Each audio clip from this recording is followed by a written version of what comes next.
अब मैं बताना चाहता हूँ किन मुस्लिमों को साबित करनी पड़ती है। ये बताइए, भारत की सेना का पहला गैलेंट्री अवार्ड विनर कौन था? ब्रिगेडियर मोहम्मद उस्मान। आपने किसी सपा बसपा कांग्रेसी को देखा हो ब्रिगेडियर मोहम्मद उस्मान के घर पे जाते हुए? वीर अब्दुल हमीद की शहादत की 50वीं वर्षगांठ हुई, प्रधानमंत्री जी ने घर पे बुलाया, इनमें से कोई उनके घर पर भी नहीं गया। अब आइए, कलाम साहब के मेमोरियल पे कितने लोगों की फेसबुक पे या सोशल मीडिया पे किसी ने पोस्ट किया, कभी गया हो कोई कलाम साहब के उस पे तो बता दे। अब आपको बताना चाहता हूं, आपने कहा सरकार की जिम्मेदारी है। जब भारत आजाद हुआ तो लाल किले पे पहली शहनाई किसने बजाई? उस्ताद बिस्मिल्लाह खान। उस्ताद बिस्मिल्लाह खान को भारत रत्न कब मिला? अटल जी की सरकार में। 50 साल सेकुलर सरकार में नहीं मिला।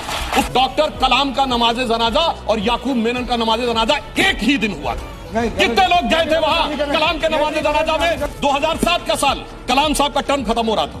कलाम साहब को दूसरा टर्म देने के लिए हम लोग चाह रहे थे। राजनाथ सिंह जी ने आके उनसे बात भी की थी, उस समय राष्ट्रीय अध्यक्ष थे। तो कलाम साहब का विचार था सर्वसम्मति होगी तो तैयार होंगे, मगर कोई सेक्युलरिज्म का सूरमा कलाम साहब को दूसरा टर्म देने को तैयार नहीं था। 2007 मगर वही साल था कि अफजल गुरु की क्षमा याचना के लिए सब खड़े हुए थे, जबकि वो आतंकवाद के हमले का दोषी कोर्ट से सिद्ध हो गया था और 7 साल तक उसको सजा नहीं हुई। अब बताइए, देशभक्ति हम साबित करने की बात करते हैं। दूसरी मैं बताना चाहता हूं, एक से एक मुस्लिम देशभक्त हुए। आलम शेख इतने बड़े कृष्ण भक्त कभी हुए? तो नाम ही नहीं गया होगा, कभी उनकी कब्र पे कोई नहीं गया होगा। अभी आपने पद्मावत मूवी देखी थी?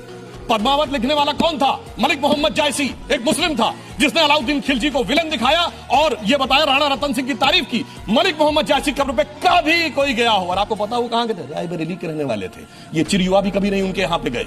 और इसीलिए कहना चाहते हैं उल्टा अलाउद्दीन खिलजी को रहमतुल्लाह अलैह पता नहीं क्या क्या बोला है टीवी पे आकर। इसलिए मैं कहना चाहता हूं जो मुसलमानों में देशभक्त तबका है उसे आप ओन नहीं करना चाहते, उसके लिए